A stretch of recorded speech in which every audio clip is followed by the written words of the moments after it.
आज मैं आप सबका परिचय एक ऐसे जैन रत्न से कराने जा रहा हूं जिन्होंने करीब 25,000 पिंजड़ों में बंद तोतों को उड़ाया है और वो जैन रत्न हैं भोपाल के धर्मेंद्र शाह।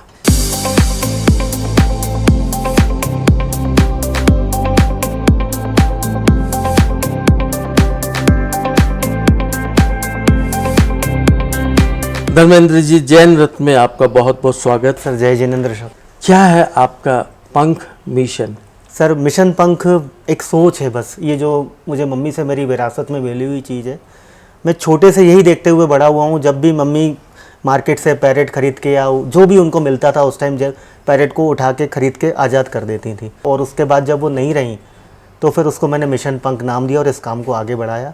अभी ये मेरी दूसरी जनरेशन है, मेरी तीसरी जनरेशन भी तैयार हो गई है। इसमें नंबर हमारे बटे हुए हैं पूरे। कोई भी कहीं पैरेट देखता है तो हमको कॉल करता है, तो हम उसके घर में जाते हैं अपनी टीम के साथ। उनको जाके या तो उस पैरेट को हम लोग आज़ाद करा देते हैं या तो उस पैरेट की फिर जीवन शैली चेंज करा देते हैं। मिशन पंख, आप तोतों को उड़ा देते हैं, उनको आज़ाद करना ही आपका मकसद है या इसके पीछे और कोई भावना आपकी छिपी हुई है? एक पैरेट जब अपना दोनों पर फैलाता है तो अप्रॉक्स 27 इंच की उसको जगह चाहिए होती है, इतनी, जब वो उड़ने के लिए मूव करता है।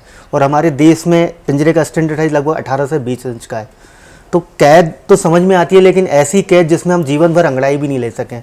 और एक पैरेट लगभग 40 से 45 साल उसकी उम्र ऊपर वाले ने रखी है, और वो पिंजरे में आने के बाद बड़ी मुश्किल से 5 या 7 साल जी पाता है। उसको जीवन भर आजीवन उसको मनचाहा खाना नहीं मिल पाता।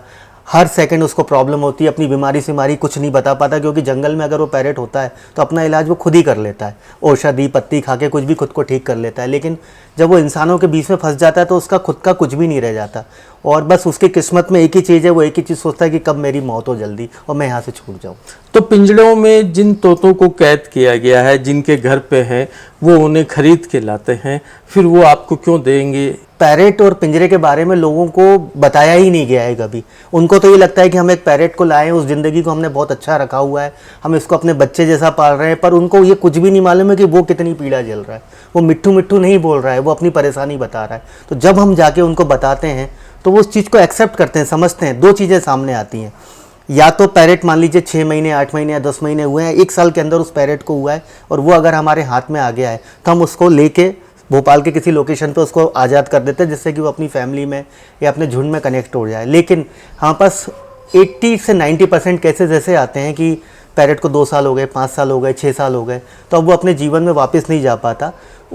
उसके तहत हम लोग उसकी जीवन शैली चेंज कराते हैं। उनको एक बड़ा पिंजरा उस फैमिली को अरेंज करके दे देते हैं, उनको एक डाइट चार्ट दे देते हैं और बोलते हैं उस पैरेट को आप खोलना चालू कीजिए, और आगे चल के इसकी ज़िंदगी धीरे धीरे धीरे आसान हो जाएगी, और हम उनसे उस फैमिली से कांटेक्ट में रहते हैं। यानी जब वो तोता बड़े पिंजरे में रहने के लिए अभ्यस्त हो जाता है, उसके बाद आप फिर उसे आज़ाद कर देते हैं? नहीं सर, आज़ाद तो वो नहीं हो पाता, क्योंकि वो अगर बूढ़ा हो चुका है तो वो भूल चुका होता है। और मेन बात क्या है, उनके सबसे बड़ी बात है, बहुत सारे लोग क्या करते हैं, छोटा पैरेट ले आते हैं, बच्चों को ले आते हैं, चलाने की जल्दी सीख जाएगा, तो वो तो उसको मालूम ही नहीं। जैसे हमारे एक कैरेक्टर है मोगली, हमने कार्टून फिल्म में देखा होगा। मोगली है तो इंसान, पर वो इंसान नहीं है, वो जानवर है।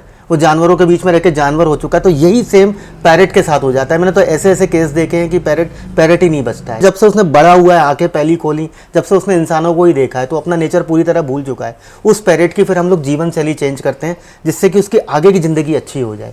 क्योंकि पैरेट के साथ सबसे बड़ी इशू हुआ है डाइट का। जिनके घर में भी पैरेट होता है, उनकी एक आदत होती है कि हाथ में जो भी होता है वो पैरेट को खिला देते हैं।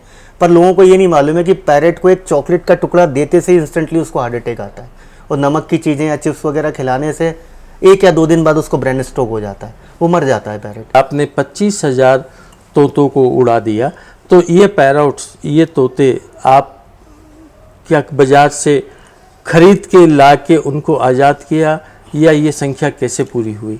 सर ये संख्या ऐसे पूरी हुई कि हम बहुत छोटे से लोग हैं, और ये जो माफिया है ये बहुत बड़ा है। ये एक ऐसा माफिया है जिससे पार पाना, कई बार उन्होंने हमारे ऊपर अटैक भी किया। इवन आज ही अटैक हुआ है हमारे ऊपर, आज एक हमारे टीम मेंबर पे उन्होंने अटैक किया। तो कुछ ऐसी चीज़ें हैं सर जो उनसे हम भिड़ नहीं सकते, तो फिर हमने उनसे ख़रीदना चालू किया कि हमारे पास जितनी कैपेसिटी है उतने तो ज़िंदगी हम बचा लें। इसके बाद फिर हमने प्रशासन से, पुलिस से, फॉरेस्ट से, मीडिया से हमने मदद मांगी। अनेक आपको सर्टिफिकेट, अवार्ड मिले हैं, क्या क्या अवार्ड हैं ये? ना अभी हमारा सत्यमेव जयते में चल रहा है प्रोसेस, तो उन्हीं की टीम से हमको कहा गया कि पूरे इंडिया में किसी ने पिंजरे पे काम ही नहीं किया है, इस सब्जेक्ट को अछूता रखा गया है। तो बस जिसको भी हमने भेजा उन्होंने अपनी रिकॉर्ड बुक में शामिल किया। अप्रॉक्स 52 वर्ल्ड रिकॉर्ड बुक्स में मिशन दर्ज है, जिसमें लिम्का है, गिनीज बुक है, इंटरनेशनल बुक है, इंडिया बुक है, एशिया बुक है, अमेजिंग इंडिया बुक है, OMG बुक है। धर्मेंद्र जी, आप बहुत अनूठा, अतुलनीय, अनुकरणीय आप काम कर रहे हैं। आपको करीब 50 वर्ल्ड रिकॉर्ड आपके नाम दर्ज हुए हैं। मैं चाहता हूं कि आप अपने नाम के साथ जैन लिखें, जिससे हमारे जैन धर्म, जैन समाज के जो मुख्य सिद्धांत हैं जीव दया की, वो लोगों को मालूम पड़े। आपकी इस बात को मानता हूँ सर, और आज से ही मैं ये चेंज करता हूँ, अभी से ही जस्ट। धर्मेंद्र जी, आप जैन रत्न कार्यक्रम में शामिल हुए, इसका हिस्सा बने, आपका बहुत बहुत धन्यवाद। सर ये धन्यवाद आपका है, ये मेरा सौभाग्य है जो आपने इतना बड़ा मुझे प्लेटफॉर्म दिया है, इतने लोगों के बीच में हमें स्थान दिया, हमारे मिशन को स्थान दिया, हमारे पक्षियों की पीड़ा समझी, इसके लिए आपका बहुत बहुत धन्यवाद सर। जय जिनेंद्र। जय जिनेंद्र सर।